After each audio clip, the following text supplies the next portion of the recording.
আমি খাবো না বলছি যে আমি খাবো না। আমি এখন হোটেলে গিয়ে খাবো। বস এখানে আমি বলে দিলাম, তুই যদি এক পা এখান থেকে বেরিয়েছিস আমি তরকারি ফেলেছিস তোর কাছে আমি কেটে ফেলবো বলে দিলাম। বস এখানে বসতে বলেছি। আমার তুমি জোর করে খাও বাবা। তুই বসতে বলেছি তোকে আমি। তুমি আমাদের জোর করে খাও বাবা। তোকে আমি বসতে বলেছি। তোর এত তেজ করাতে কাছে তুই খাবার এরকম করে এটা ফেলে দিলি। তাহলে তুমি আগে আসছি চোখের জন্য। এখানে বস। তুই আমার জোর করে খাওয়াবা। বসে গেলে গলায় পড়া দিয়ে তোকে আমি খাওয়াবো আমি বলে দিলাম।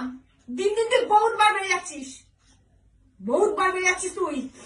আঙুল দেখাবে না কিন্তু, খবর আছে কিন্তু করে দিচ্ছি। আমি খাবো না বলতেছি, আমি খাবো না। তুমি খাও, তোমার শুকনো রুটি, তোমার বাসি তরকারি তুমি খাও, আমি খাবো না। রোগে ভুগলি কেটে রাখবে। রুটি খেলে কোন জানোয়ার রুটি খেলে রোগে ভোগে রে? কে রোগে ভোগে? খবর আছে করে দিচ্ছি, গায়ে হাত দেবো। উনি বাবা। বস বস বস বলেছি কিন্তু, বস। তোমার খবর আছে, আমার খাবারছ তো, তোমার খবর আছে করে দিলাম। গেল গেল